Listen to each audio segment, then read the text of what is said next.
And we'll let our participants come in.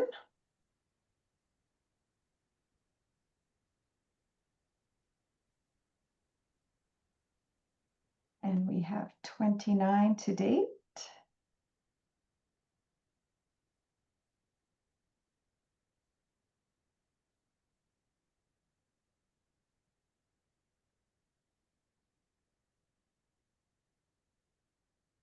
$35. We will start in a few minutes.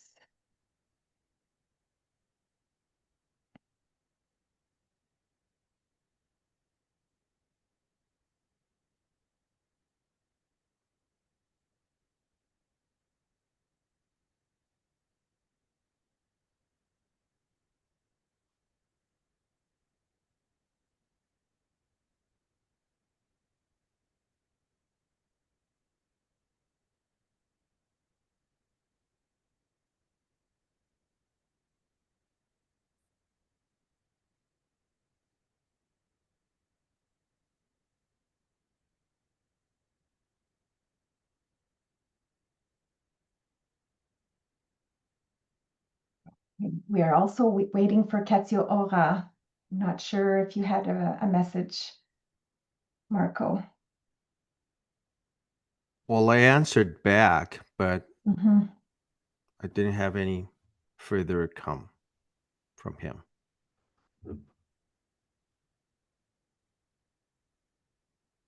Let's see.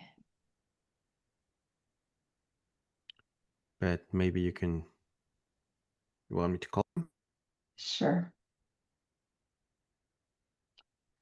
So I will just make a few quick housekeeping comments before I turn it over to Jamie, who is our project director. So my name is Gabrielle Lepage. I am the EDM-CAA Climate Action Africa communications advisor. And I would just like to let you know that we have the option for interpretation, simultaneous interpretation. And if you look on your screen, below your screen, you have an interpretation button with a globe. And I will explain this in French right after. So if you need to listen in English, you click on the English channel. And if you need to listen in français, you click on the French channel. And so all comments or presentations will be done in the language of choice. So we do encourage you to speak in either French or English. Je recommence en français. Mon nom, c'est Gabrielle Lepage. Je suis la conseillère en communication pour l'initiative Action climatique en Afrique. Et je voulais simplement vous inviter à vérifier en bas de votre écran, vous avez un petit globe pour l'interprétation si vous avez besoin de l'utiliser. Sinon, vous pouvez écouter dans les deux langues avec la version originale. Mais si vous avez besoin d'écouter en anglais, vous cliquez sur anglais et français avec le bouton French. Et voilà, je vais m'arrêter là. Je crois qu'on attend une autre personne. Pour les personnes qui sont en ligne, qui participent, vous n'avez pas encore l'option de parler. Dans la session de questions et réponses, vous allez avoir l'occasion de pouvoir poser vos questions, mais on attend à la toute fin. Donc, je vais maintenant présenter Jamie Webb, qui est la directrice de Action climatique en Afrique, pour ouvrir notre session, notre webinaire. Merci. Merci, Gabrielle. Good morning, good afternoon, everyone. It's a pleasure to welcome you to this webinar hosted by Climate Action Africa. I wanted to begin by acknowledging that we are gathered on the unceded, unsurrendered territory of the Algonquin Anishinaabe Nation. For countless generations, the Algonquin people have lived, cared for, and maintained strong relationships with this land as well as its waterways.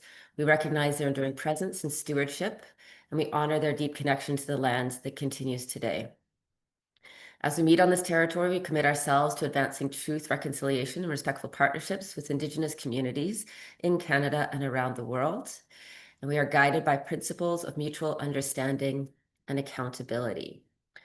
I also wanted to take a moment to introduce you to the project that has led to this webinar, Climate Action Africa.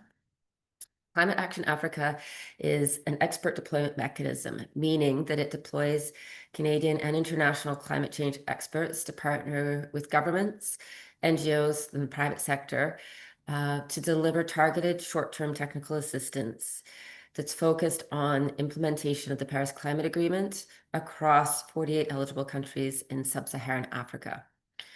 All of the initiatives supported by Climate Action Africa have a strong focus on increasing women's capabilities to fully participate as active agents of change in line with the Government of Canada's Feminist International Assistance Policy. Climate Action Africa is funded by the Government of Canada and through Global Affairs Canada, and is implemented by a consortium of partners, including Alinea International, Econoler, and WSP. I will now pass on to the line to, is Katio Hora here, Marco? Okay. In that case, I will pass the floor over to Marco to introduce the webinar objectives and to lead us into today's program. Thank you very much. Thank you very much. I have a notice from Katio Hora saying that he's online. He can see us and hear us, but probably we cannot. I cannot see him. So, Gabrielle, I will defer to you to address this point. But thank you very much. Good morning, everyone, and welcome to the first session of our Climate Action in Africa webinar series.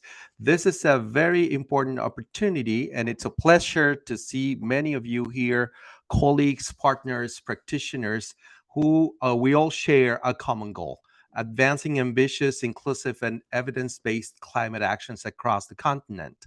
This series is part of the expert deployment mechanism, Climate Action in Africa, as has been discussed, which is a consortium implemented by Alinea International, Econoler, and WSP in Canada. As EDM-CAA, as we all know it, enters into its final year, this is both a time for reflection and for sharing, celebrating how more than 40 technical assistance initiatives across 34 countries have strengthened the institutional, financial, and policy foundations of climate action in sub-Saharan Africa. At our most recent project steering committee meetings, members emphasized that this final phase should amplify the project's visibility, document its impact, and ensure that its lessons continue to inform climate governance beyond EDM-CAA's lifetime. This is exactly what this webinar series seeks to do. Through lessons on climate governance, mitigation and adaptation, and women's empowerment and cross-pillar learning, each conversation is designed to spotlight how partnerships, expertise, and local leadership have worked together to bring the Paris Agreement into practical, measurable ways. Alors, aujourd'hui, notre séance se concentre sur la gouvernance climatique, le fondement de toute action durable. Climate governance is then the foundation upon which all sustainable action rests, is where ambition meets implementation and conversation meets climate action, where institutions, data, finance, and inclusion come together to translate vision into results. C'est à ce niveau que l'ambition devient mise en œuvre, où les institutions, les données, les finances et l'inclusion font partie d'une correcte mise en œuvre. Over the next hour, we will explore how EDM-CAA technical assistance has strengthened governance systems in the Gambia, Senegal, and Somalia, and what lessons and experiences hold for scaling up institutional readiness and accountability across Africa. So as we begin, I invite you to listen, not just for the achievement, but also for the methods and mechanisms that have made this possible. These are the insights that will guide the next generation of partnerships and policies. Thank you for being part of this conversation. And with that, let's turn to our first speaker. If Katio Hora has not joined, or if he has, we can listen to him. Okay, I guess we can turn now to Sara Trab Nielsen, the lead expert implementing the stocktake of the NDC 2.0 implementation to inform the new NDC process in the Gambia. So Sara is an expert with more than 20 years of experience and top-notch expertise across the region and across the globe. If you want to learn more about Sara's achievement, experience, expertise, please click on the link. Gabriel is going to share that for you. And with that, I turn it over to you, Sara. Thank you, Marco. Good morning, good afternoon, everyone. So my name is Sara Nielsen. I'm a senior consultant at Baastel. Baastel is a Canadian company, but I'm actually based in Denmark because we also have an office here in Europe, in Brussels, that I'm tied to. I want to first, before I move on, thank Climate Action Africa for asking me to present. I've gotten the honor today to present on the NDC stocktake process that we're currently carrying out in the Gambia. But have also had the pleasure on working on other Climate Action Africa deployments in the past, which have been extremely interesting to work on. And I look forward to potentially working on more. So if we can go on to the first slide. Thank you. So because we're presenting on climate change governance, in the 3 presentations today, we've actually decided that we're going to do just a quick overview of this concept because it can be a very complex concept. And I know there may be some people on the call that already know what it is, and you may already be well aware of it. But we do want to review it very quickly, just so we can see what climate change governance means across the board.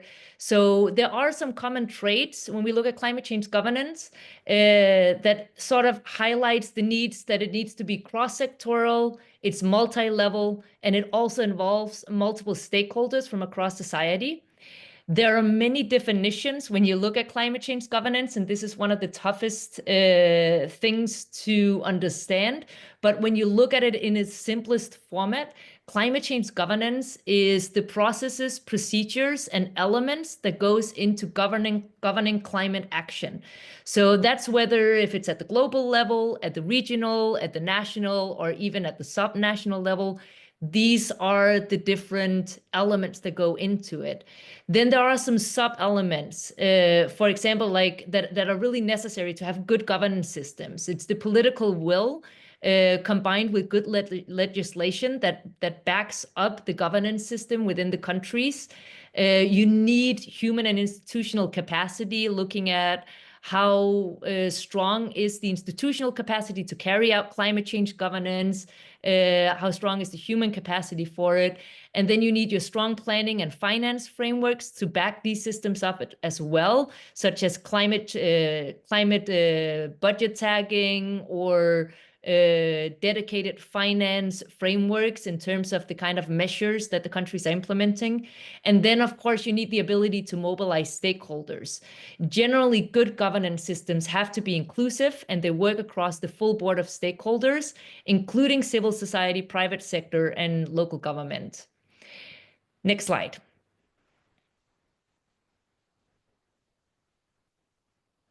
Thank you. So the global system for climate governance, which is really the main focus when we're looking at the NDCs, for example, is really built around the UNFCCC, which you also maybe have heard of many times.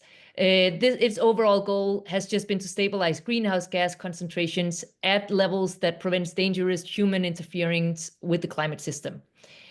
Within that system, you find the Conference of the Parties, which is the COP. This is the governing body of the convention. They meet every year, and they have to assess the progress overall across the globe and set a direction for global climate action. And then out of these negotiations, you have the Paris Agreement, which is one of the main agreements that we operate under when we talk about climate change governance. Under this, nearly 200 countries have committed to limit the global temperature rise to well below 2 degrees Celsius and to pursue efforts to stay within 1.5 degrees. And then we come to the subject of today, which is part of the Paris Agreement. Every country must submit these national determined contributions, or NDCs. This is each country's climate action plan, and it outlines how they will reduce emission, how they adapt to climate impacts, how they mobilize finance, and how they also, which kind of technologies to reach these different measures. Finally, which is something a bit more new, the Paris Agreement has also introduced the Enhanced Transparency Framework, or the ETF. And this one has just gone into effect at the end of last year in 2024. And it's put into effect to ensure that all countries can track and report their progress in a clear and comparable and accountable way. And this is also really important when we talk about a stock-taking process. Actually, next slide. So let's look a little bit at how NDCs fit in. The NDCs outline specific targets and measures for each country. So, for example, they look at emission reduction goals, renewable energy expansion, adaptation projects, or the efforts to improve resilience in key sectors. So each NDC is built around key priority sectors within the countries that are decided by the countries. And then the NDCs have to make sure that those measures that are set for each sector in their national determined contribution on what they're going to do on climate change in agriculture, water, health, etc., trickle down to also the subnational level. So these NDCs must be updated every 5 years, and each update has to be aligned with what is decided at the COP, and also it must show greater ambition than the previous ones. And this idea of this raised ambition is actually what's called the progression principle, which is based on that global climate action should strengthen over time. So this should be done as countries build capacity, which is the assumption. They gain experience and they access more resources. There's also the expectation that then each NDC have to be more ambitious than the last one. Next slide. So moving a little bit into this implementation of a national stock take. Why do we do that? This is really a country's opportunity to sort of pause before the last NDC runs out and the new one comes into effect, to figure out and take a closer look at how well it's been implementing its NDC commitments across these sectors. This is both a technical and institutional exercise. So if we look at the technical side, for example, it involves collecting data, tracking the emissions, compiling project information, and reviewing progress towards targets and so forth. On the institutional side, it's about coordination. So bringing together different ministries and agencies and partners to evaluate what's working and what's not. So really, when we look at this, for a stock take to be effective, it has to be coordinated, it has to be country driven, and it has to be aligned with other ongoing national processes. So for example, when we do an NDC stock take, it should be aligned with an NDC update cycle, or it should be aligned with the implementation of the Enhanced Transparency Framework, and then also, for example, the development of or updating of any long-term strategies. Next slide. So moving into the Gambia, which is where we specifically have been implementing this stock-taking process. This is a small country, and it's a least developed country. But despite that, the Gambia has really been recognized for having quite strong climate ambition. So if we look at, for example, under the NDC 1, it was one of the first countries that presented a 1.5 degrees compatible NDC, and which set a really good example for others to be aligning directly with the goals of the Paris Agreement. And then when it came to the NDC 2, here we saw the raised ambitions, where it targeted nearly 50% reduction in greenhouse gas emissions by 2030, of course, conditional and international support. So here we really saw also that this new version included all key sectors from energy and agriculture to waste, transport, and the industrial sectors. So it's a very comprehensive NDC to look at when we're considering a stock take.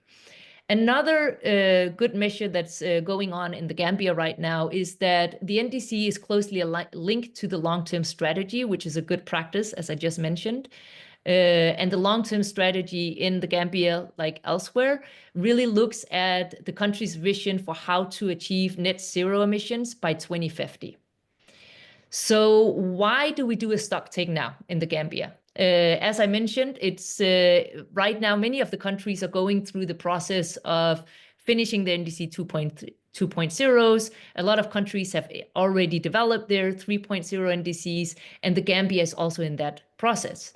So at this point, it's a good time for the Gambia to pause and understand what progress has been made, what challenges persist, and what enabling conditions are really needed to feed that into the NDC 3.0. Next slide. Doing an NDC stock take is one of those projects that's actually a quite straightforward process, which is nice, but that doesn't necessarily mean that it's an easy process. So we have developed a 4-phase process for this stock take. The first phase is just an inception phase where we focus on the planning and coordination.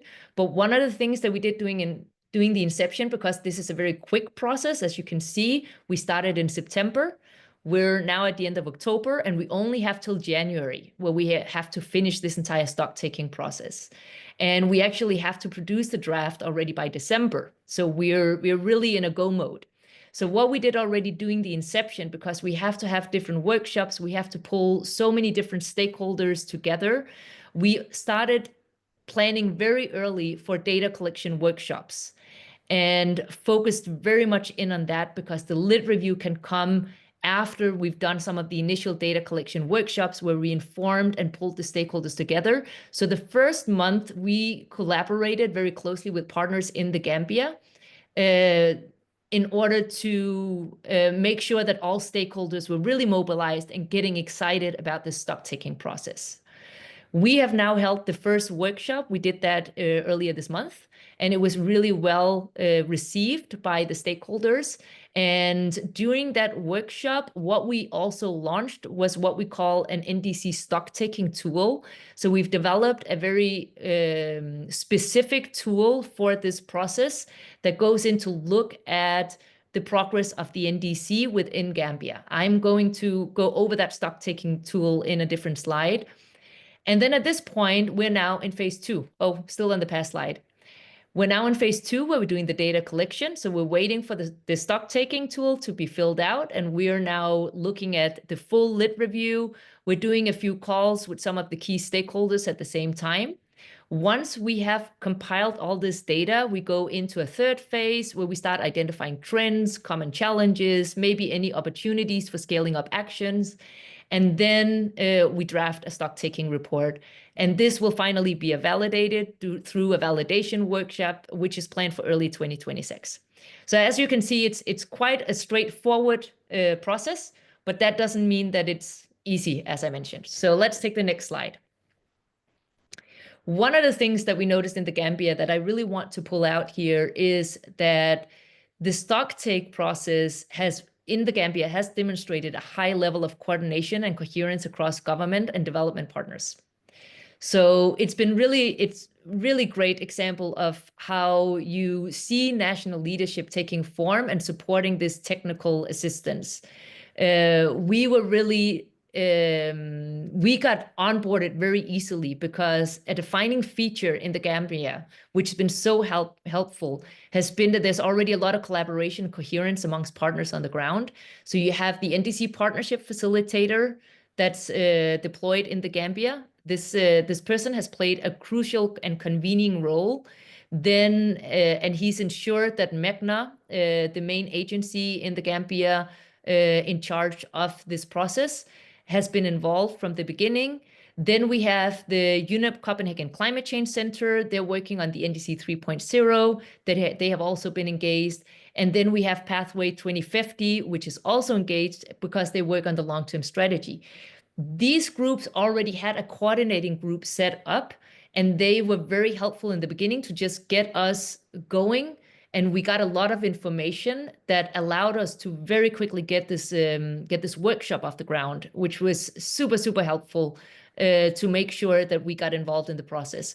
So I cannot highlight too much how this coordination and ensuring coherence across development partners in this process is important. It's one of the first time, having worked on this for many years in many other countries, that I've seen such a coherent process already ongoing when we come in to do a stock take or something similar. Next slide. Then I already mentioned we use the stock taking tool. This is really the backbone of the stock taking process. And this is not very complicated. It's really just a structured questionnaire. It's designed for each sector to capture the detailed information on how the NDC 2.0 measures have been implemented across the sectors. It shows what progress has been made, what challenges there exist, and these new opportunities and priorities that have emerged for the NDC 3.0.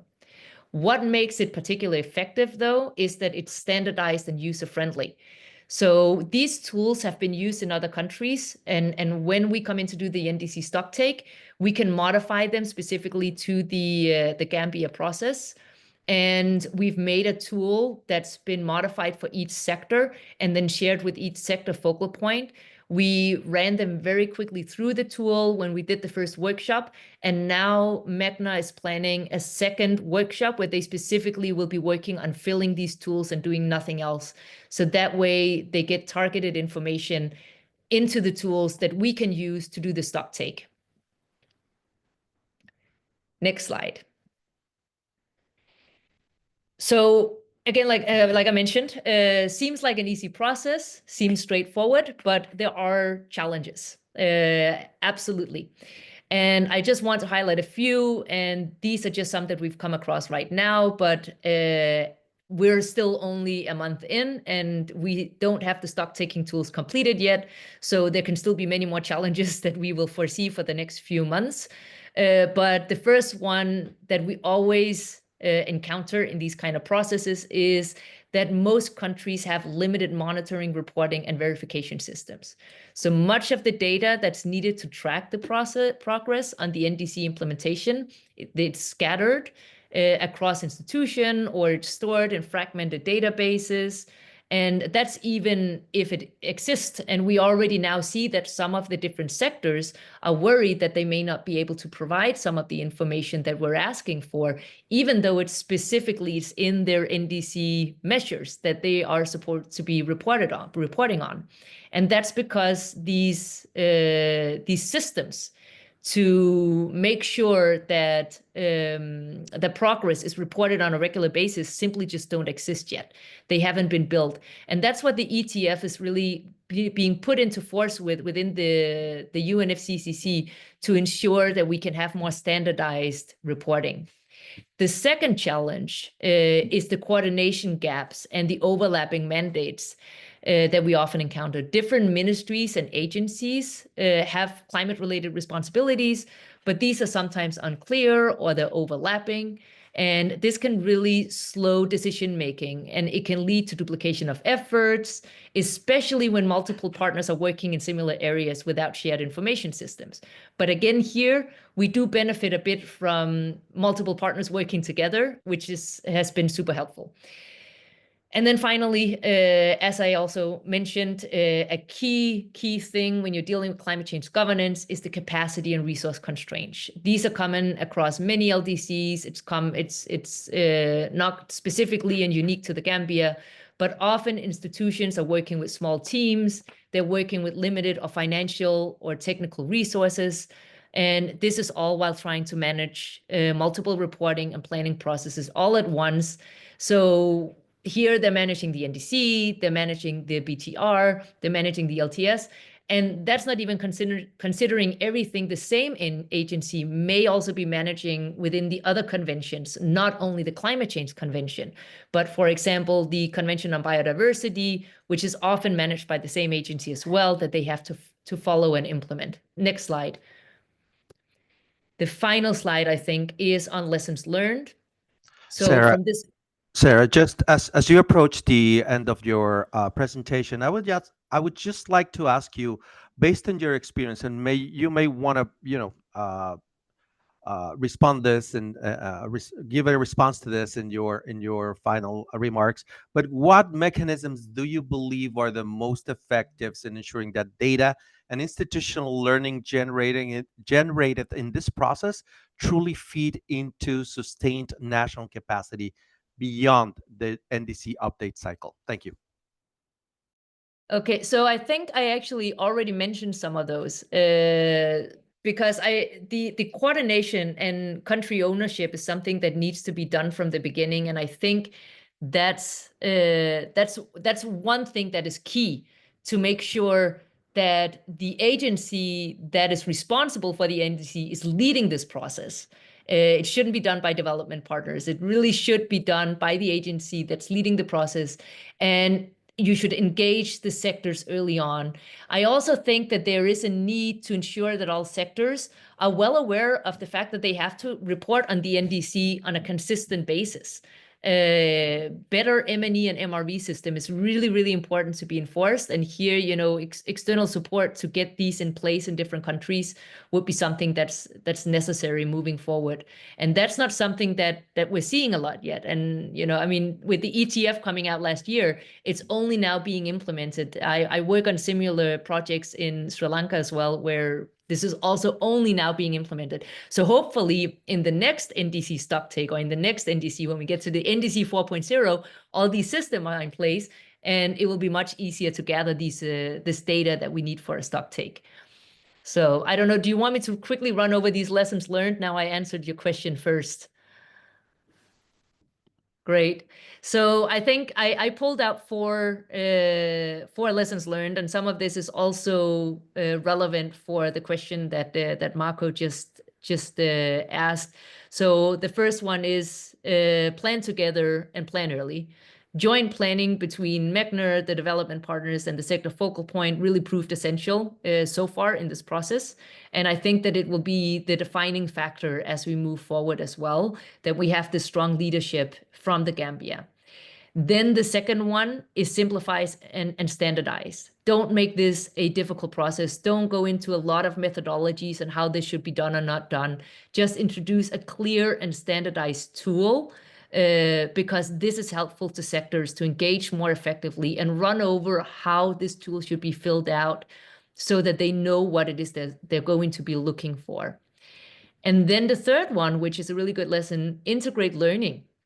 This stocktake that we're doing in the Gambia is not just about collecting data, it's also a learning process. We help to some extent build some institutional capacity, especially in areas like MRV and data management, and then also the importance of intersectoral coordination on the NDC. When we did the workshops, it was a really good opportunity to do an update on climate change governance, on the NDC process, and why we're looking towards an NDC 3.0 for the different priority sectors. And then finally, I think I already said this a few times, but foster ownership. In the Gambia, again, letting MECNR lead the process has really helped foster this ownership, along with the presence of the NDC partnership facilitator, who's a Gambia national, and he's really good at pulling everybody together and knows the lead agency very well. And this coordination it's really been able to help get all the sectors engaged and own their own measures in the process. But again, I'm saying these now, come back to me in a month and ask how it's going. I may be saying something very different because we're not at the end yet.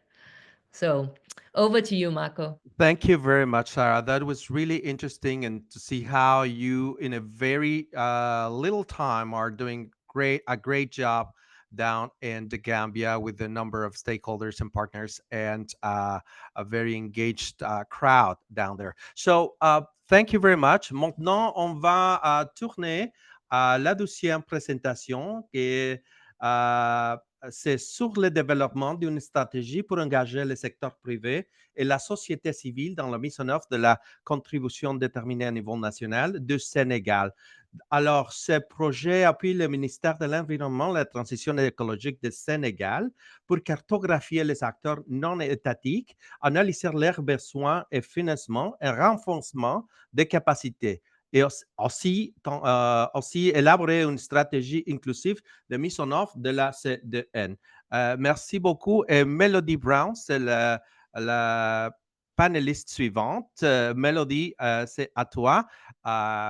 Si vous voulez savoir encore de l'expérience de Mélody, il y a un lien que Gabriel va partager pour rentrer de plein fouet sur la présentation. Mélody, à toi.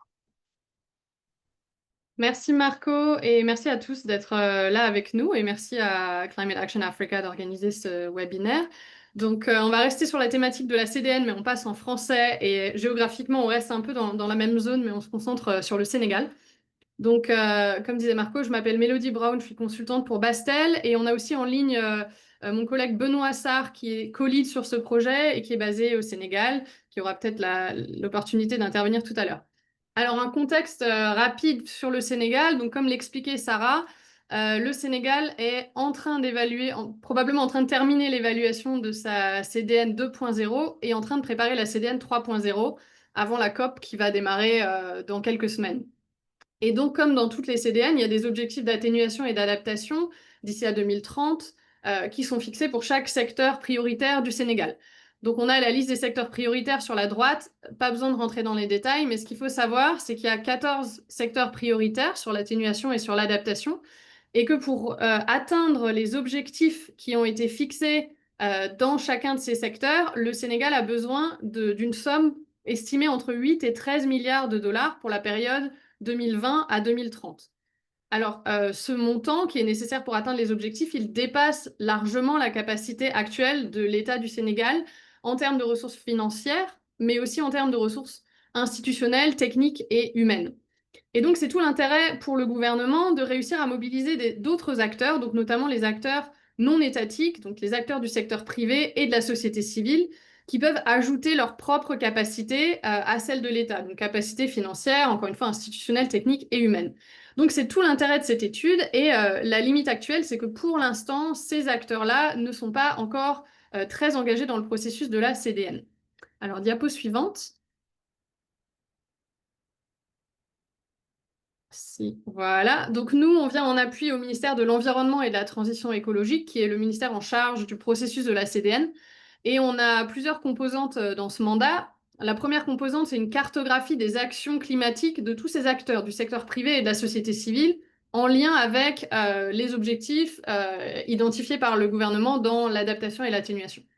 La deuxième étape, c'est diagnostiquer les lacunes et les besoins de tous ces acteurs, à la fois en termes de financement, mais également en termes de renforcement de capacité, puisqu'on a dit que c'était très important pour ces acteurs de renforcer les capacités existantes.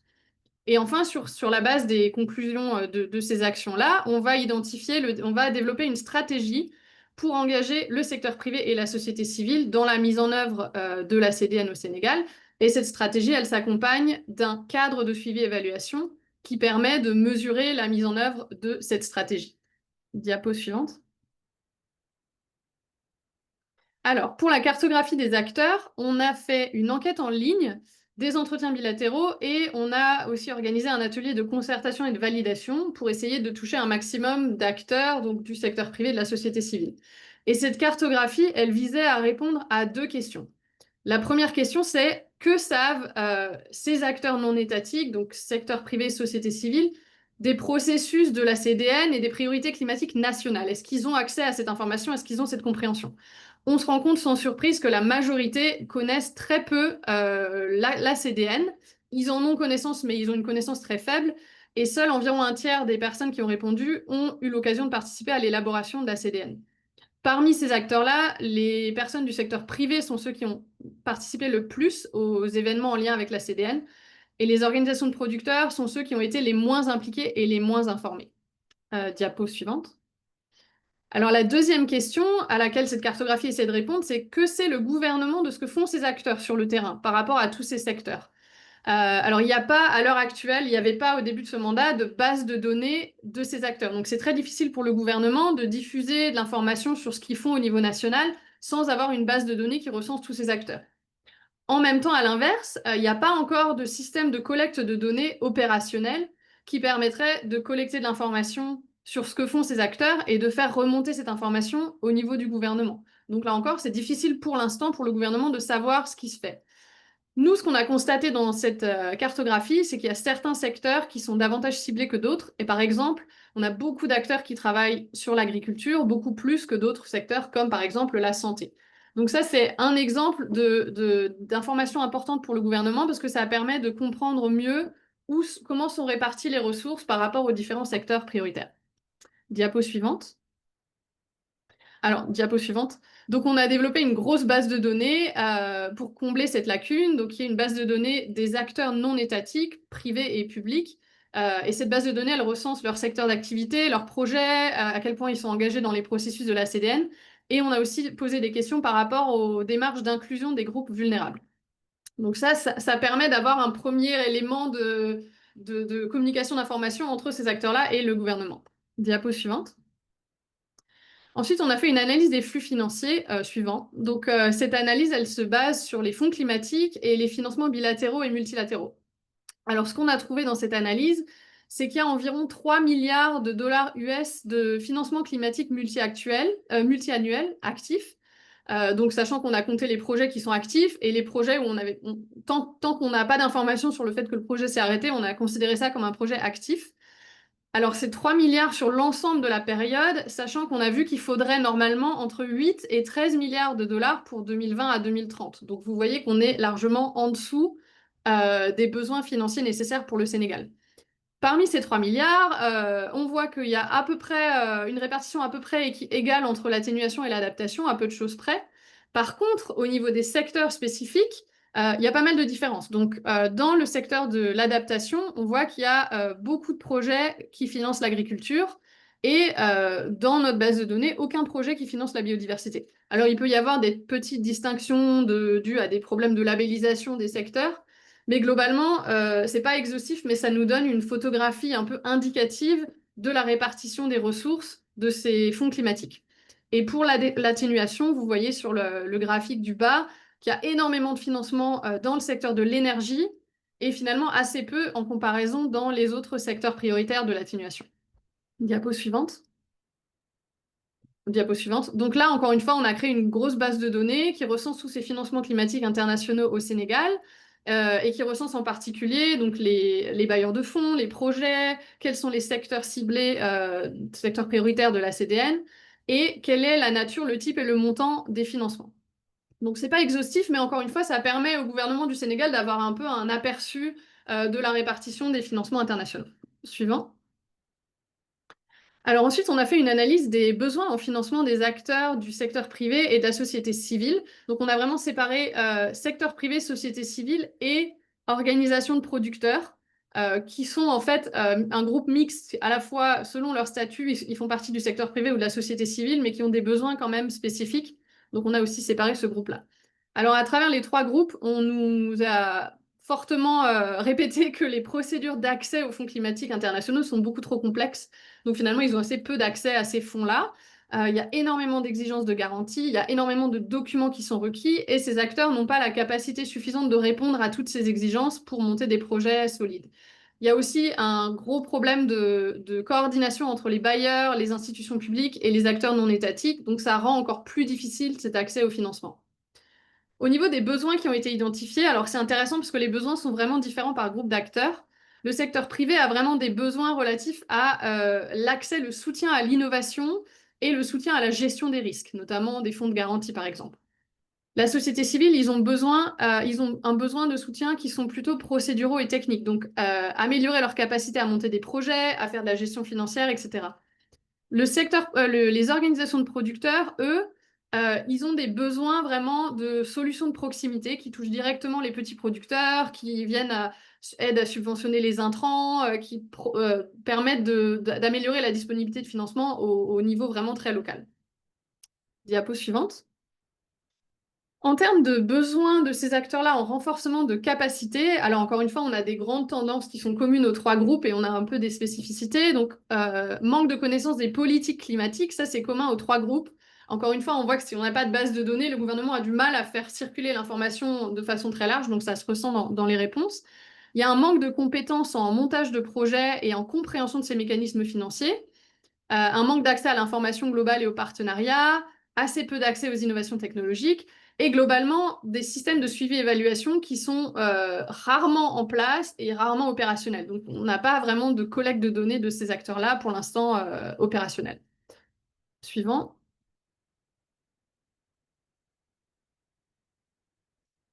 Alors, pour les besoins, on a identifié 14 thématiques de renforcement de capacité avec un tronc commun à tous et des approfondissements thématiques spécifiques à certains groupes. Suivant. On avait un gros volet sur ce projet qui consistait à comprendre les démarches d'inclusion des femmes, des jeunes et des groupes vulnérables. Et on a vu dans notre analyse que la grande majorité des répondants nous indiquent que pour ce type d'action, ils dépendent totalement ou partiellement des financements externes, ce qui limite un petit peu leur capacité à aller aussi loin que ce qu'il faudrait. Alors on a vu quand même que c'est principalement le cas pour les organisations de la société civile et les organisations de producteurs, un petit peu moins pour les organisations du privé, puisqu'ils ont un peu plus la capacité d'utiliser leurs ressources propres. Quand on leur a demandé quels étaient les types de financement les plus utiles pour leur permettre d'améliorer et d'augmenter leurs activités d'inclusion des femmes, des jeunes et des groupes vulnérables, mais aussi pour permettre à ces groupes-là directement d'obtenir du financement, ils ont vraiment mis l'accent sur les subventions à petite échelle, à échelle locale, les financements de proximité. Ils ont aussi mentionné des microcrédits, l'assurance climatique, des filets de sécurité, mais il y avait vraiment un accord sur le fait que c'est des financements de proximité qui sont nécessaires, puisque c'est là que se trouvent les groupes les plus vulnérables. Suivant. Donc pour terminer, alors on a proposé une stratégie nationale qu'on a présentée la semaine dernière dans un atelier. Alors il n'y a pas de grande surprise, hein, puisque ça se base sur tout ce que je viens de vous présenter. Il y a 4 axes stratégiques. Le premier, c'est le renforcement de l'information, de la sensibilisation et de la communication pour s'assurer que tous ces acteurs ils sont capables de s'approprier les enjeux climatiques et ça leur permet de valoriser davantage leurs actions et leurs contributions. Il y a un deuxième volet qui est vraiment du renforcement de capacité, donc un appui technique, institutionnel et organisationnel, notamment dans la conception de projets et la gestion de projets. Il y a un axe qui permet d'améliorer la coordination pour l'innovation et les solutions climatiques, donc notamment via des partenariats publics, privés, communautaires. Et il y a un axe plutôt au niveau du gouvernement qui est renforcement de la gouvernance et d'un environnement favorable à l'action climatique et qui implique notamment de clarifier les rôles institutionnels, la transparence et l'intégration des groupes vulnérables. Donc là, on a fait un atelier de prévalidation la semaine dernière avec un grand nombre d'acteurs. On a collecté du feedback de leur part. On est en train de développer un cadre de suivi et évaluation pour cette stratégie. Donc, on a des activités, des produits, des résultats qui sont identifiés. On va faire une feuille de route avec acteurs et cibles spécifiques. On va affiner le dispositif de mise en œuvre et on va intégrer les feedbacks qu'on a obtenus la semaine dernière dans un rapport final. Donc, on touche à la fin, mais on a encore quand même un certain nombre d'étapes avant de finaliser ce projet. Voilà, donc on est ravis des feedbacks qu'on a obtenus dans l'atelier la semaine dernière et là, on va travailler à la finalisation dans les semaines qui viennent pour que le gouvernement ait tout avant la COP. Mélody, j'ai Voilà. une question pour toi. Votre travail met en lumière à la fois les potentiels et les défis liés à la mobilisation des acteurs privés de la société civile dans la mise en œuvre de la CDN. Alors, selon vous, quels leviers politiques, financiers et institutionnels permettraient au gouvernement sénégalais de transformer cette mobilisation qui est suivant consultative en une véritable co-gouvernance de l'action climatique? Alors, j'ai mon collègue Benoît Sarr qui est en ligne. Benoît, est-ce que tu veux prendre la question? Donc, Benoît est basé à Dakar.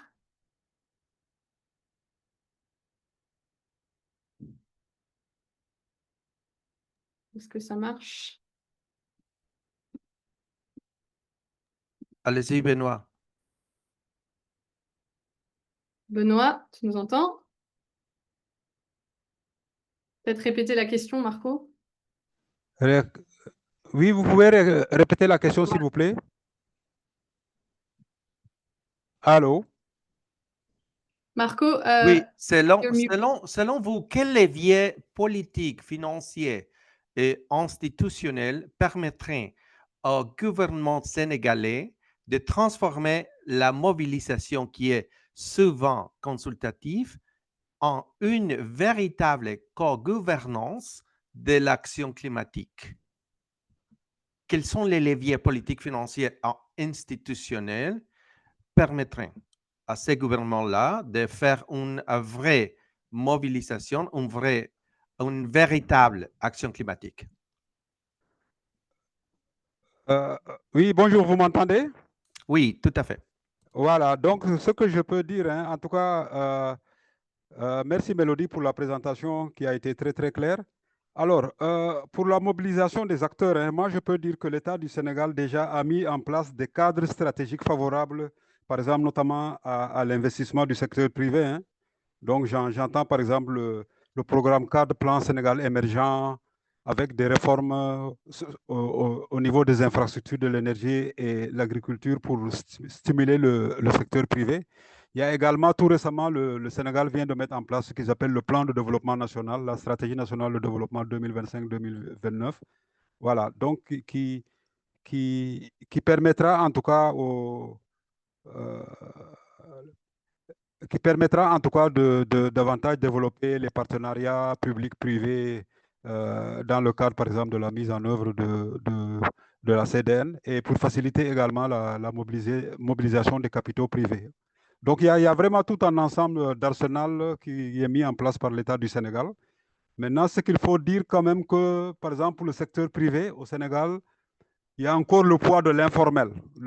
En tout cas, il y a vraiment la faiblesse de la formalisation, bien qu'il y ait beaucoup, bien que de nombreuses et beaucoup d'entreprises privées soient informelles. Donc, le secteur privé est très, très répandu, mais seule une partie reste encore formelle. Et ça, c'est peut-être un handicap. Ça pourrait être un handicap, notamment pour l'accès au financement, mais aussi pour accroître la productivité.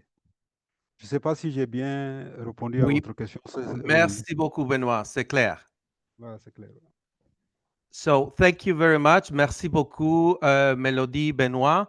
And with this, we will now turn to Mark Redwood from the Climate Risk Institute with the presentation on building climate finance readiness in Somalia. The focus of this technical assistance initiative was to develop institutional capacity, policy frameworks, and strategies for mobilizing climate finance in a very peculiar, fragile context. So, with that, Mark, I'll turn it over to you.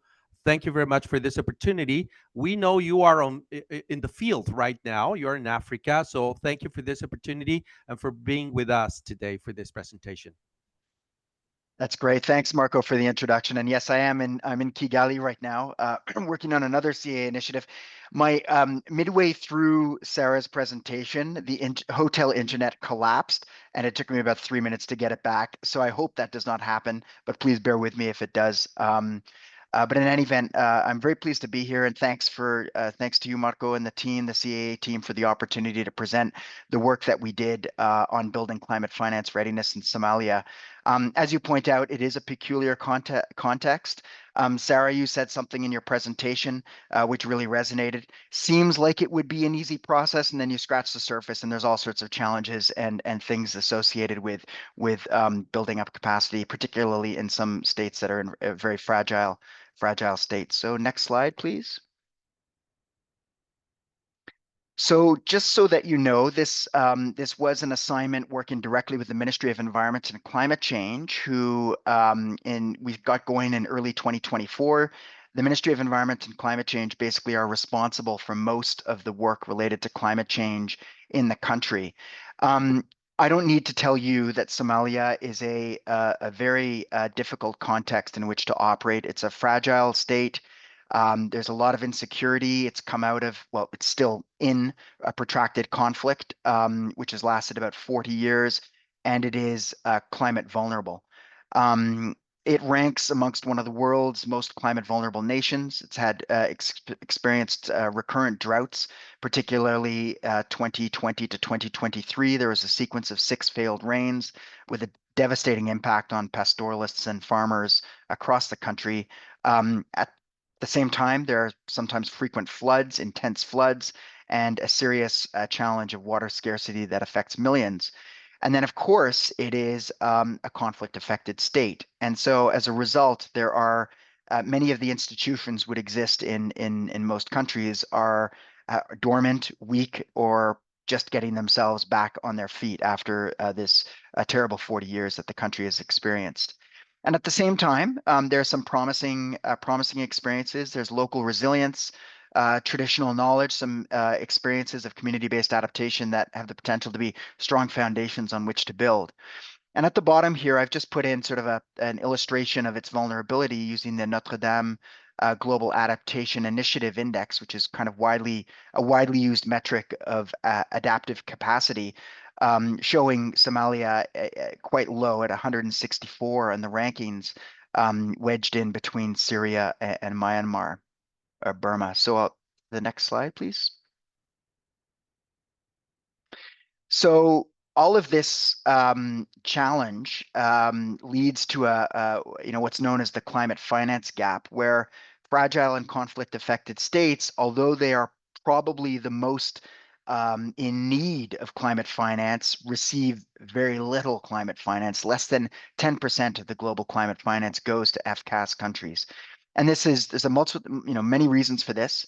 But some of them include complex fiduciary rules amongst donors, a high perceived risk, low institutional readiness to absorb the finance, and this really deters donors and investors. And then Somalia faces this double challenge. It's got urgent adaptation needs, but a very limited access to large-scale climate funds.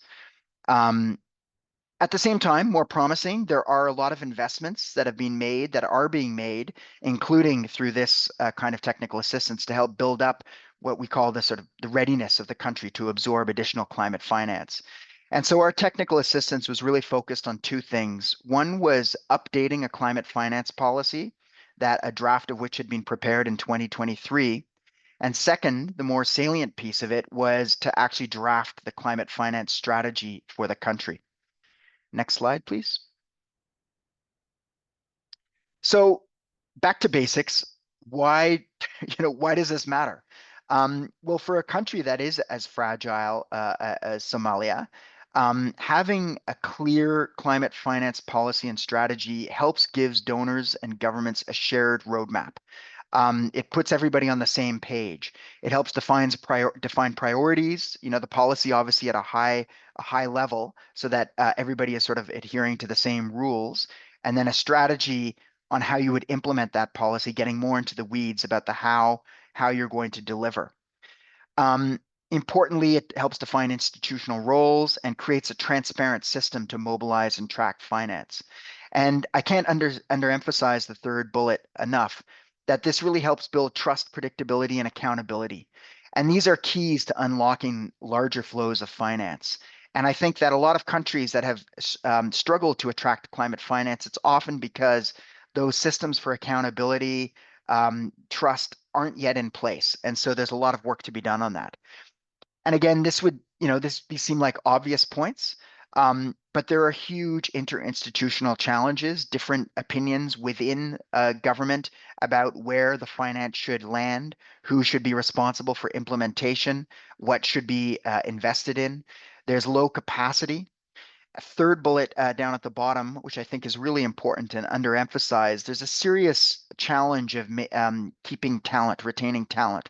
In Somalia, a lot of the more talented staff would sometimes get absorbed up into the UN system or into INGOs. And so there was quite a lot of churn amongst the people who knew what they were working on. There are plenty of exceptions, mind you. And then, of course, the fourth issue is you throw on this layer of a complex civil conflict, the current insurgency of Al-Shabaab, and that is a very distracting matter for the national government. Next slide, please.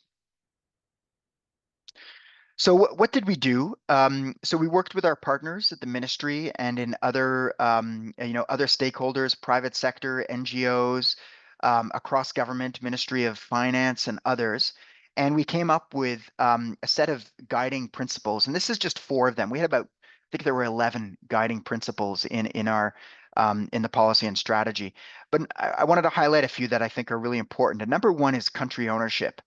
One of the things that happens in fragile conflict-affected states is that finance bypasses the national system and goes through international NGOs or international agencies such as the UN system. And this is understandable when there's a lack of national systems available. But at the same time, it creates a bit of a negative feedback loop because there's the countries never get to own the climate finance and actually manage it, and by doing that, learning while they're doing it. So this issue of country ownership came up a lot. Coordination across government, that's a really critical guiding principle, but is still quite a big challenge in Somalia. But also not only within government, but also outside of government.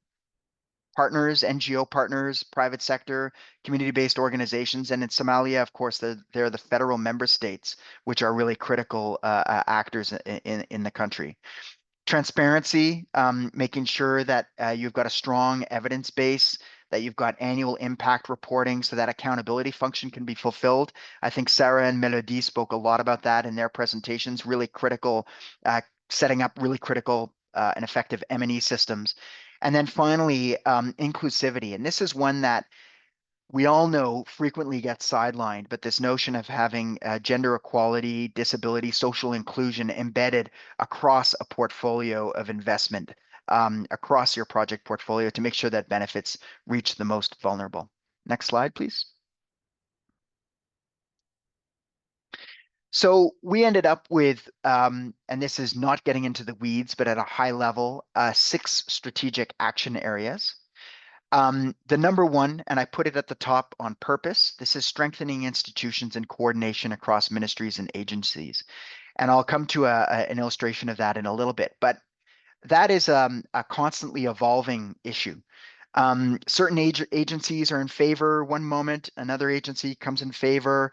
There's a lot of political playing that takes place between institutions, and so this coordination, it's absolutely critical that there's a clarity on that. And so what we put forward in the strategy was kind of a stepwise approach, not assuming that Somalia could get to the end game within a year or two, but in fact, it would take many years before Somalia could stand up a clear set of institutional arrangements that would be able to absorb the kinds of climate finance that that the country requires. And so we put forward a stepwise approach to sort of build up that institutional capacity. Secondly, improving data and evidence on climate needs.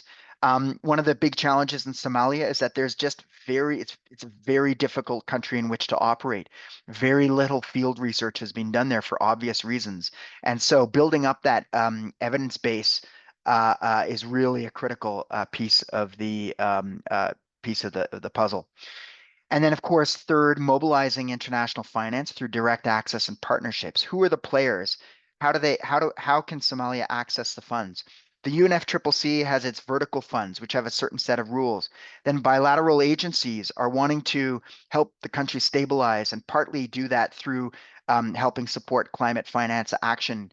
And so there's a whole array, and it's really important for the government to understand what are the more promising ways that they can access finance. And so how to do that is a really important piece of it. Then there are 2 sort of cross-cutting areas. Number one is the private sector, engaging the private sector. And the second is ensuring gender responsive and inclusive financing. On the private sector, when there, a lot of countries that are in a very fragile state, when the government is unable to sort of deliver services, often NGOs and the private sector engage in that. And so Somalia has an incredibly active private sector that deliver all sorts of services, you name it, and the private sector is involved in it.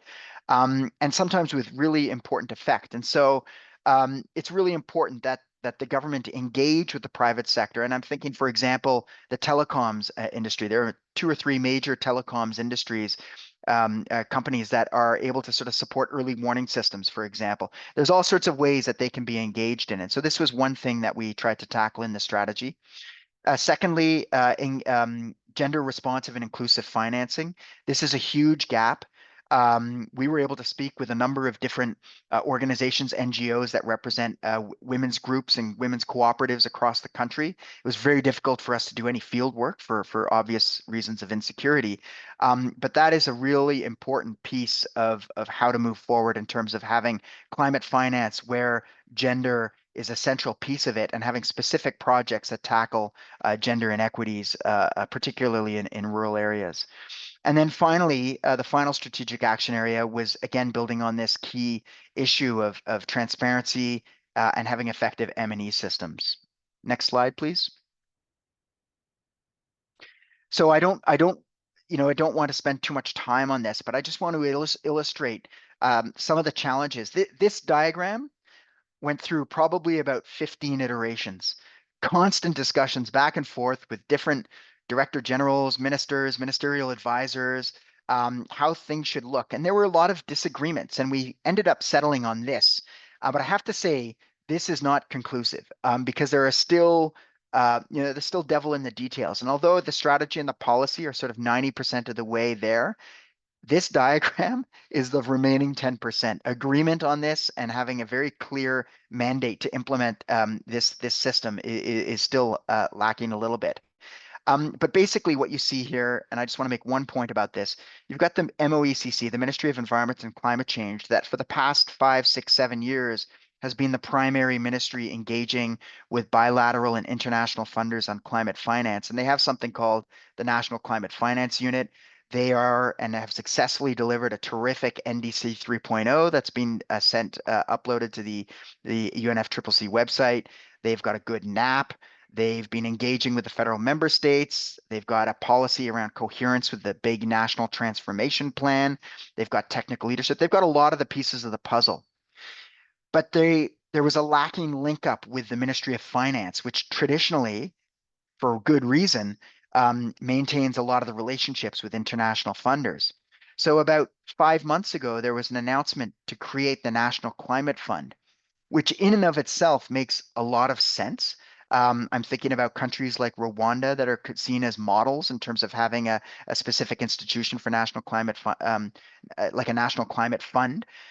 However, the division of responsibilities has not yet been determined. So there was a presidential decree announcing the launch of the National Climate Fund, a lot of great ideas, but in a way, the worry I have is that the creation of this new system may undermine the existing experience and expertise that exists. So this is sort of, you know, stay tuned. This is not ultimately the responsibility of Canada or our investment in technical assistance, but it really is one of these significant intractable issues that exists in a lot of fragile contexts where there's different sort of factors at play within government about who controls climate finance and how it's delivered. Next slide, please. Mark, probably you want to elaborate on how this case for Somalia illustrates the twin challenge of fragility and urgency in accessing climate finance, and what are, in your experience, having worked there, how can you inform a replicable model for building climate finance readiness in other fragile and conflict affected states? And I guess that's something that we've discussed, but just if you want to share some of that to our colleagues, to our participants, and how this can inform the design and implementation of future project programs where Canadian expertise can make a difference. Thank you. Sure. Okay, I'll say a few things about that. Thanks for the question, Marco. I'll start there, and then I'll just say a few concluding comments. But a few points that come to mind, some of which you've heard in some of the other presentations. But particularly in fragile contexts, investing in capacity is absolutely fundamental. Readiness is the term that's sort of used. The Green Climate Fund has been investing in readiness in Somalia with very important effect through their GCF readiness program, helping sort of stand up the institutions. These are relatively modest investments, but can have a significant impact. So that kind of capacity gap, and I would focus that in on public financial management, audit, budgeting, and other types of technical capacity. But those were the areas where there's a real need to sort of help fragile countries absorb climate finance. Secondly, I think that there's a tendency for donors to go big. Donors don't have the capacity to manage a lot of smaller funds. They would prefer to lump it all together in one big $150 million package. They'll have one program officer managing that, a couple of finance people. They sign the agreement, and then they sort of monitor it on an ongoing basis. And there are a lot of high transaction costs for doing a bunch of $5 million initiatives, for example. However, I think it's really important that smaller initiatives be acceptable to countries in a fragile context, to at least allow us to take on high risk initiatives, but also at the same time allowing the ministries of finance, the ministries of environment, climate change to learn how to manage those projects and to maybe make mistakes, but also build up their internal capacity to eventually handle the larger flows.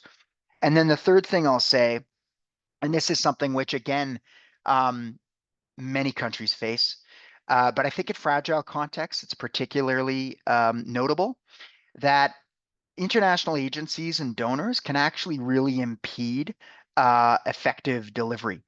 There's a lot of goodwill, but sometimes donors themselves are not well coordinated. And so a donor will be investing in one group within government to help them build up their capacity, whereas, 2 ministries over, another donor is investing there, sometimes at cross purposes and sometimes not well coordinated. And there are donor coordination meetings. Sometimes they only happen once a year. Sometimes they happen monthly. But that sort of communication across donors and coming up with a plan of action, which sometimes exists, I got to say, I think is really critical as well, because there is a tendency for a lot of people working in government to go to where the funding is. And so even if they've got to say, for example, and I'm not using, this is not an example relevant to Somalia, but say there's an NDC 3.0 with a nice plan, but a donor comes in and wants to invest in another part of government, say on the national water and sanitation strategy. Well, a lot of people who might be responsible for the NDC may end up going over here because that's where the funding is. So that's a bit of an issue, which does come up in the fragile conflict affected states. So maybe I'll just conclude. I hope I answered your question well there. Actually, could you go back one slide just very quickly? I'll run through this very quickly. Absolutely critical for Somalia at this point to approve the climate finance policy and strategy and to agree on the institutional setup. This is the final step, and then the policy and the strategy can be delivered and approved at the cabinet level. Ministry of Finance is currently trying to get GCF accreditation. This will be an absolutely critical step. Accreditation will allow them to unlock funding, learn through the process, and unlock funding from the GCF, which I think is really an important step. I mentioned already building core capacity. And then finally, developing 5 to 10 bankable projects. I mean, I'm not a huge fan of the term bankable, but I think you know what I mean. Projects that are ready for investment. They have sort of notes here and there, but they're not fully developed. And I think a really robust set of concept notes that are ready for finance would allow them to take those windows of opportunity that do arise. Final slide. You can go to the next slide. And I just want to acknowledge the team here. There were from left to right to left. Let's do that. Hafsa Hussein on the far right was our gender specialist. She was absolutely critical, helping us unlock all sorts of important discussions and stakeholder consultations with women's groups in Somalia. Next to her is Annie Brunton. She works at the Canadian High Commission. She unlocked some really important doors. She was one of the central drivers behind this TA. And was with us every step of the way, which was terrific. In the middle is Sam Page. She was the project manager at Climate Risk Institute. And then Muzamil Abdi next to me, who also from Mogadishu was able to help navigate a pretty tricky terrain. So thanks very much. I welcome any questions. Thank you very much, and thanks Mark. again for the opportunity. This was fantastic. Thank you very much for letting us know the challenges, but also the good results that you had in this deployment. Now we have 15 minutes for comments, questions, answers. Feel free to put those in the chat or raise your hands, Gabrielle. How we're gonna deal with that, but you have the leading voice here. We have also Katya Hora from Global Affairs Canada could not join the meeting, but we have his statement, and I guess we're responding to it. I'll read it in a minute or two, but we have 15 minutes for comments, questions, and answers. And I guess, Gabrielle, you will lead us or help us navigate through that. If you give me a cue for that. Yes, I currently don't have any hands up, Okay. and I don't have any questions in the chat. Pas de We have questions à date. we have responded to a couple of questions regarding les pays de l'Afrique centrale qui sont visés par l'action climatique en Afrique. On a Cameroun, Congo, la République centrafricaine, Gabon, Guinée équatoriale et Tchad. À travers de l'initiative de la CEVERIVA, la Commission économique du bétail, de la viande et des ressources halieutiques de la CEMAC. Peut-être Burkina Faso, on a d'autres initiatives, la Mauritanie, qui partagent de circonstances, de situations similaires à ceux de le pays de l'Afrique centrale. Et puis, on fait le soutien à les organisations de la société civile grâce à Action climatique en Afrique qui est visé à relever, à focaliser l'attention sur des organisations requérantes qui sont dans le terrain. Donc, voilà, c'est la réponse, c'est dans les clavardages. Et puis, s'il y a d'autres questions. Oui, Abul Kader. Gabriel, do you want me to read those or um, how do we go about this? We Yes, have a please. question. We have a question for Mark. How does T8 will help Somalia strengthen its institutional capacity to effectively mobilize, manage, and allocate climate finance for adaptation and mitigation efforts, Mark?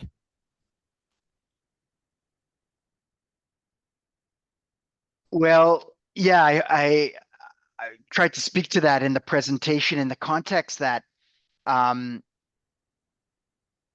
having a clear policy and having a clear strategy gives funders and investors a roadmap. It allows them to sort of see what the priorities are. It allows people to see how the strategy is aligned with the NDC 3.0, which is really a critical document for Somalia going forward. It allows funders and investors to see where the funding would go, how it would be managed, and sort of builds up a little bit of a confidence base for that. So the key point as well is on the recipient side, on the Somalia side, there are key people engaged who were engaged during the TA, people working within the National Climate Finance Unit that own this strategy and wrote much of it and were sort of engaged throughout, that also have a better understanding of what they need to do to be able to access climate finance. And one key example of that is the critical focus on two things, I'll say. One, for the Ministry of Environment and Climate Change to be engaging with the Ministry of Finance. They can't go it alone.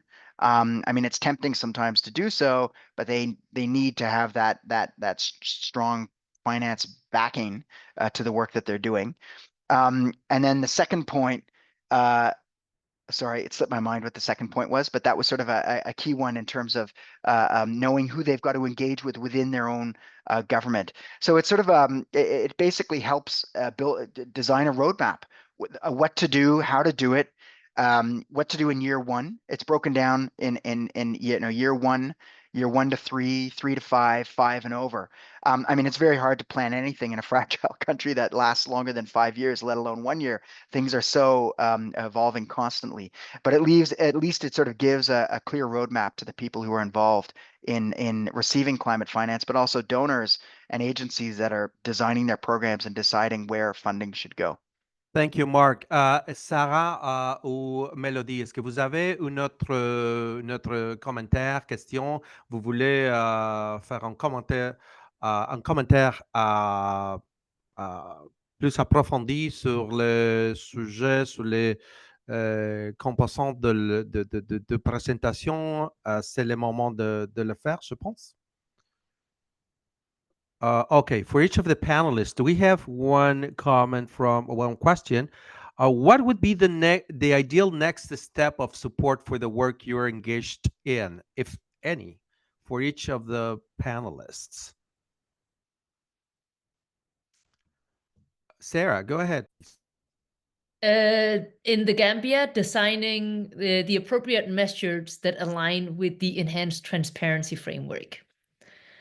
Mainly because when they're going through this stock taking process and they're going through the NDC 3.0 and all the countries have to do this, for them not to have to design something new next time and with all the reporting requirements that you find under the UNFCCC, getting in place this M&E framework that's supposed to support the ETF across all the key priority sectors take time.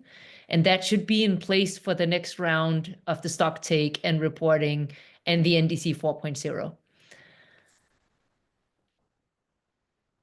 Thank you, Sarah.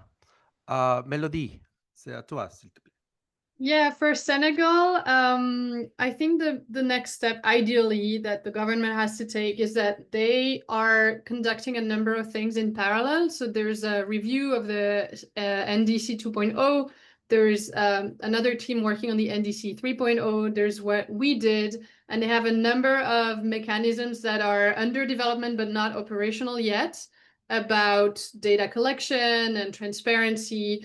And so I think the next step for them will really have to be to sit down with all of those different pieces and put them together, which is very tricky because it involves a lot of different people and organizations, and the Ministry of Environment is extremely busy with the COP process coming up and a lot of things. But yeah, it's going to be how do you connect all those different processes into one going forward?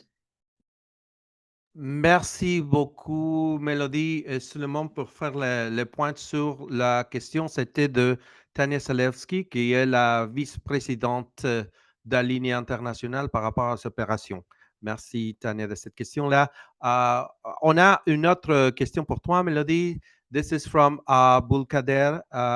He is asking, how does TA effectively support the Ministry of Environment and Ecological Transition in developing an inclusive and accountable strategy to engage the private sector and civil society in the implementation of Senegal's NDC, while addressing existing barriers such as limited finance, technical capacity, and social inequalities?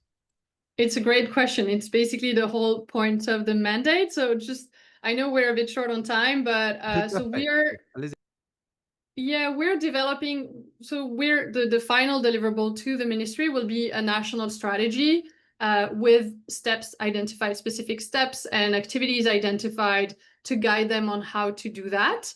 And then, it's going to have an M&E framework attached to it so that they really have a step-by-step roadmap along with indicators to identify how to do that. And I mean, I don't know. I guess that's a very short summary.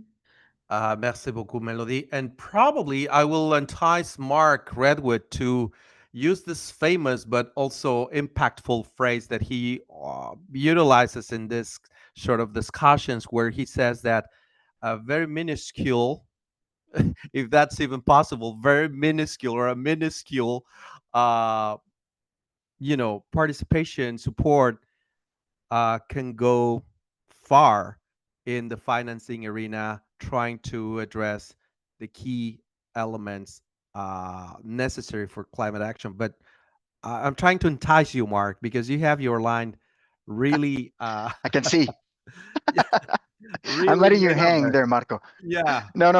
I think I mean, just a very brief anecdote, but what the effectiveness of this kind of initiative.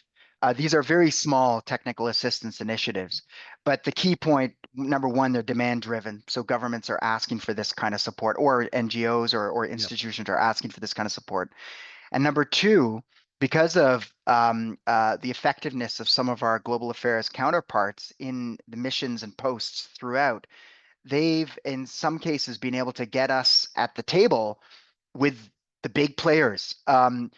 At World Bank, FCDO, and I'm thinking about in the case of Somalia, we were very quickly, within weeks, we were brought into the donor coordination meetings with the World Bank, with FCDO. At the time, USAID had a huge investment in Somalia. Not anymore. You'll not be surprised to hear. The Germans, Denmark has a big program in Somalia. Anyways, and people were interested and we were having discussions. And then when they found out how small this initiative was in terms of finance, they were kind of gobsmacked. They were like, what? And I think that's a good, I think that's a good story. It doesn't always work out this way, but I think Canada does have a legacy of being able to punch above its weight and to think about be opportunistic a little bit, find that window where we can sort of insert ourselves, do something productive, constructive, useful, and work with others that perhaps have larger investments and help frame and form the way those investments are being made. So anyways, it was a quite an interesting experience from that standpoint in the case of Somalia, and I think some of the other TAs as well.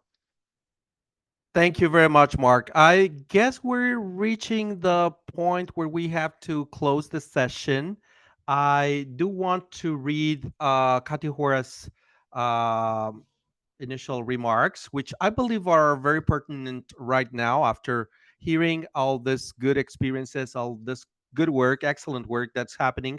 So he would say that on behalf of Global Affairs Canada and the Pan-African Regional Development Program, he was very pleased to welcome you to this first session of the Climate Action Africa webinar series on strengthening climate governance. This new series provides a valuable opportunity to share lessons and experiences from across the continent on how inclusive, transparent, and gender responsive governance can drive stronger climate resilience. Canada's proud, he would say, to support the Climate Action Africa initiative implemented by Alinea International, Econoler, and WSP, which is helping governments, civil society, and the private sector work together to plan and implement effective climate solutions. Les exemples que nous entendrons aujourd'hui de la Somalie, du Sénégal et de la Gambie démontrent l'importance du leadership local et de la coopération pour rendre l'action climatique plus inclusive et plus efficace. Je tiens à remercier nos éminents intervenants et de l'équipe de Action climatique en Afrique pour leur engagement à faire progresser la gouvernance climatique sur le continent. Merci à tous, toutes et tous, et je vous souhaite un excellent webinaire. Donc, voilà les mots de Cathy Hora that I'm reproducing right now. And with that, I believe, Gabrielle, that we can go over the final remarks if there's not another question, comment, or anything to address from our colleagues. Absolutely. No? Absolutely. Yeah. Okay, so I would like, on behalf of the consortium of implementing partners, I would like to thank speakers, Global Affairs Canada, obviously, for funding the initiative, all of the people who took the time to attend. We really want to express our gratitude here. Please take a few minutes to fill out the feedback survey. This will be sent in an email following the webinar. Un grand merci à tous ceux et celles qui se sont joints à nous. N'oubliez pas de remplir les sondages. Le recording of the webinar will be shared on the CAA website. L'enregistrement du webinar, ça sera partagé sur le site web. Well, anything else, Gabrielle? No? So I guess with that, thank you very much. And we will wait for your participation at the next seminar that is slated for the 26th of November. Yes. Yes. Let me That put is yes, correct. the 26th of November from 10:30 to noon, dans l'heure de l'Est. Thank you very much. Really, I want to really express our gratitude to the organizers, to the coordinating team, and thank you. See you at the next webinar. Have a great day.